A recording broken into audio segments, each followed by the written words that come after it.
and welcome to Long Live the Queen, where we talk about the women who made history. And by we, I mean the royal we, because it's just me. Today we're going to talk about the Tour de Nesle affair.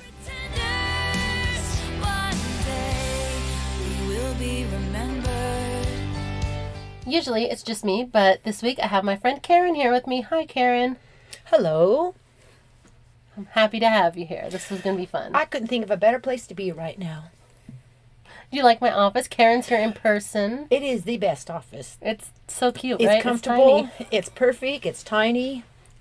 Effectiveness is the Usually only it's just criteria. me, but Karen is here in person. She's the second person to be here in person. Rob is the only other one who has recorded in person with me. So, to set the scene for our story, we're in Paris, France in 1314. Patty. Yes. The King of France was 45-year-old King Philip the Fair because he was just so pretty. He was described as being very attractive, but stoic, still unfeeling like a statue. King Philip had a reputation for being tough. He had owed the Knights Templar money, and he accused them of crimes and had them imprisoned. And then he was like, oh, looks like I don't owe you money anymore because you're in jail. N.A. non-applicable. Yep. King Philip had 3 sons at home with him in France and a daughter that was the new Queen of England. She had just gotten married to the King of England, so. His 3 sons all had wives. 23-year-old Margaret, 22-year-old Joan, and 17-year-old Blanche. Joan and Blanche were sisters, in addition to being sisters-in-law. So they were sisters that were married to brothers, and then they had another sister-in-law named Margaret. And none of the king's daughters-in-law were having boys. Some of them weren't having babies at all. Some of them were just having girls. The king was not happy with this. He was like, oh, these women are duds. And they kind of thought that the king wanted to get rid of his daughters-in-law. So that there is some motive for this maybe being a whole made-up scandal. Scandalous. But risky to try and get rid of all 3 of your daughter-in-laws at once when nobody has an heir. So just keep trying and hope for the best? maybe. And the king's daughter was over in France. She was visiting. That was the whole point of marrying her to the King of England, because then she would come home and they would have like state visits, and France and England would get along in theory. Networking. Yeah, and she was home. The event that she was officially home for was that her brothers were being knighted, the princes. And there was a puppet show. It was a whole big to-do. Oh. And as a gift, the Queen of England gave her sisters-in-law fancy embroidered purses. These would have been super high quality. The Queen of England is giving them to her sisters-in-law, the princesses of France. So these are like Birkin bags of the day. So they stood out, is my point. They're nice bags. And sometime later, when Isabella returned to England, she noticed something. 2 handsome Norman knights, brothers, had possession of the princess's purses. The princess's purses were hanging on these 2 knights' belts. Interesting. Did they belong there?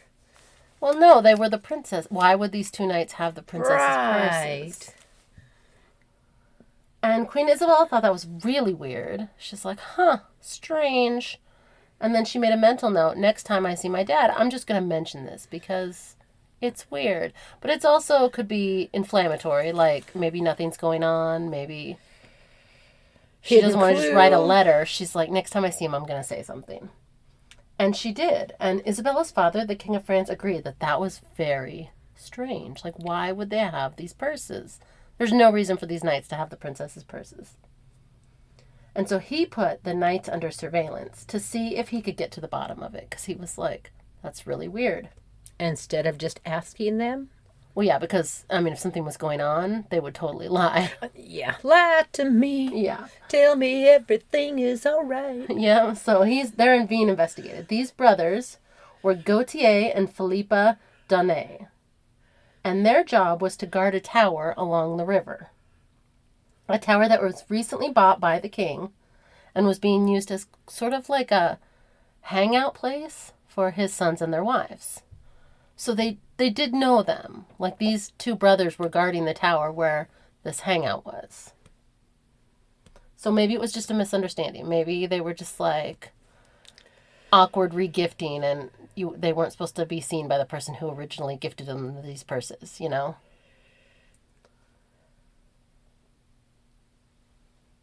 But during the investigation, they found out that the princesses were visiting the tower without their husbands.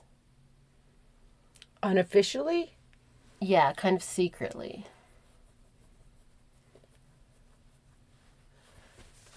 And the knights were arrested and questioned and tortured. Like, why are you hanging out with the princesses alone? Like, why are they coming to this tower without their husbands? And, like, you're just the only people there.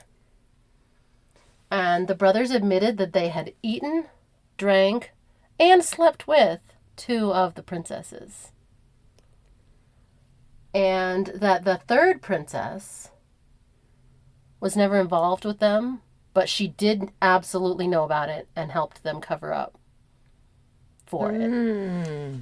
The princesses were arrested, and they were also questioned, but they were not tortured because they're noble women who turned into princesses. You can't torture noble people. You can just torture the commoners and the gentry and the knights and stuff. And the three princesses started answering questions. For Joan, it was what did you know and when did you know it? The middle sister-in-law. Because she was not accused of sleeping with the knights. She was just accused of knowing that it had been going on and covering up for her sister and her sister-in-law. And her husband stayed by her side. He was like, yeah, I have the loyal wife. Like, she's cool. And maybe it's because she hadn't cheated on him. But maybe it was because she was the wealthiest of the three princesses. So more untouchable.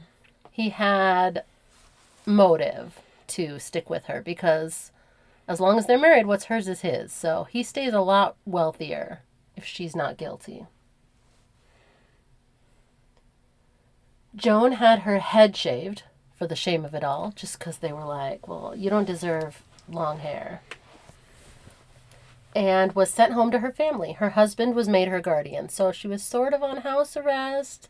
Her husband was in charge of her. She could leave the house, but only if her husband said so. He was the boss of her, basically. They were like, okay, you can go with your shaved head, but you have to listen to your husband or you're going to jail. Yeah. Send on Aaron. She probably wasn't allowed to go many places alone. Joan's sister, Blanche, and her sister-in-law, Margaret, they had a different ending. No. They were convicted of adultery. No. Yes, their heads were also shaved, and their husbands wanted nothing to do with them. They were like, no, they slept with those knights, we're out. Cut off. Yep. And they were sent to prison because it is treason to cheat on a prince of France because if they were to get pregnant by the knights, that would be like stealing the throne because Margaret's husband, for example, was the heir to the throne of France. And she had no son. So if she had a son with that knight, that son would then become king. So this is treason. This is a big deal. Tainted blood. Yes. And gives new meaning. Yeah. The prison they were sent to was either a cold, underground dungeon prison or, alternatively, a very cold, windy tower. So it was either super high or super low, but it was cold. That's all we really know. They were stuck in a prison where they couldn't get out, either a tall tower or an underground dungeon, freezing cold. Well, who's going to feed you? Nobody wants to go downstairs or even upstairs. Who's going to feed you? I mean, the jailers I'd go for the food, tower. but yeah, it's pretty I'd go terrible. for that. Maybe you could train a crow to bring you some food. Maybe. Gautier and Philippa Donnet weren't off the hook either after being tortured. That wasn't the end of it. We aren't completely sure about what happened to them, but we have a couple of stories. And these stories are gory. So for the listeners, if you are at all squeamish, skip ahead a few minutes. Uh-oh, somebody might be missing some parts. Are you ready for it? I am so ready. They may have been hung, drawn, and quartered, which involved being disemboweled while still alive. Then you watch as they burn your intestines in front of you. Just, an extra little kick you while you're down. And then you are hung until you are half dead. Sometimes they did the intestine thing while doing the half hanging thing, just because efficiency, I guess. Trying to get a certain note out of you. And then your limbs are tied to horses and they are drawn out until you are essentially pulled apart. That's the quartering. But there is another story. So that might not be how they died, although that is the more humane option. This other story is more gruesome. So the second story we have... It seems pretty labor intense. Yeah. And they were really into murder back... It was the entertainment. They had no other... Yeah. Yes, it's their entertainment. They had no Netflix. No Netflix. But there's another story of how they died. They were beaten, skinned alive. Their genitals were removed and fed to the dogs, just for extra measure. They were covered with boiling lead sulfate. And then they were decapitated and dragged through the streets. That's the other story. So... Pretty much made an example of. Yes, exactly. And we don't know which story is more true, but once they were dead, their bodies were left outside for the crows to eat. Poor so crows. Be careful if you're having the crows bring you food in your tower.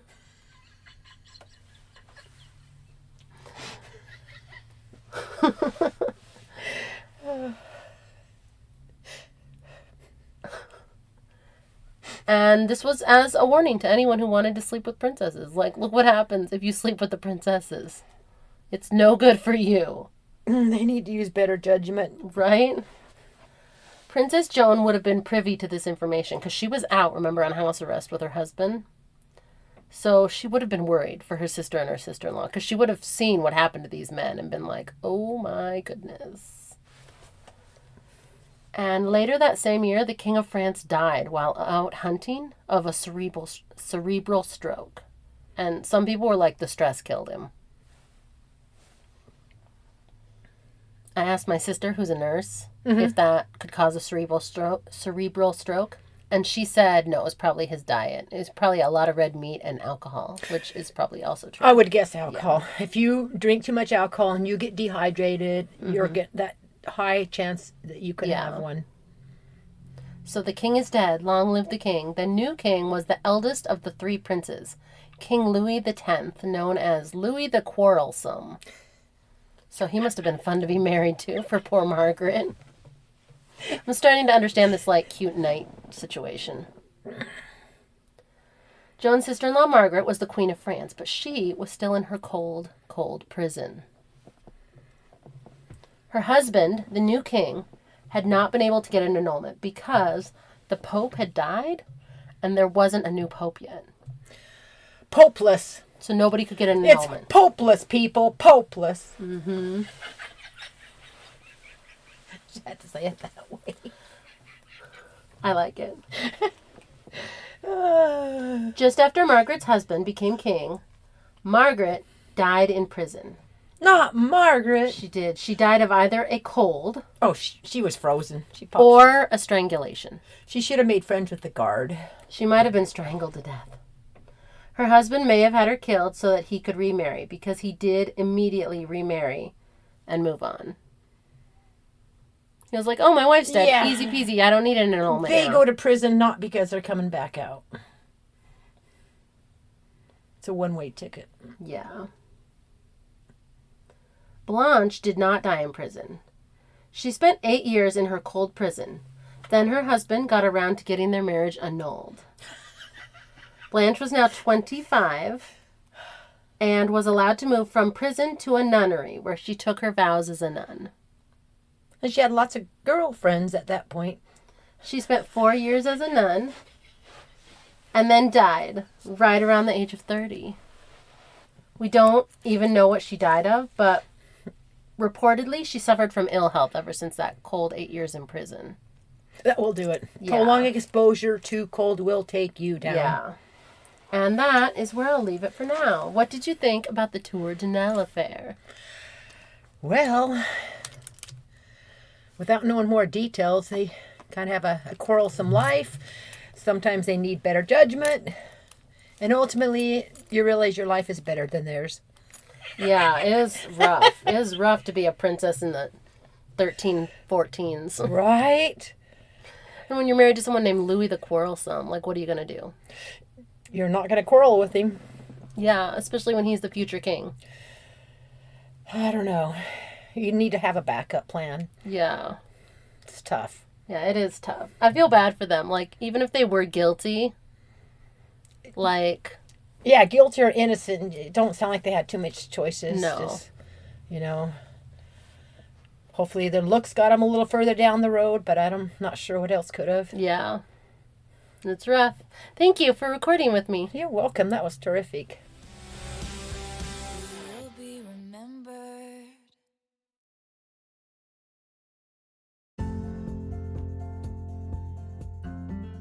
Thanks for listening.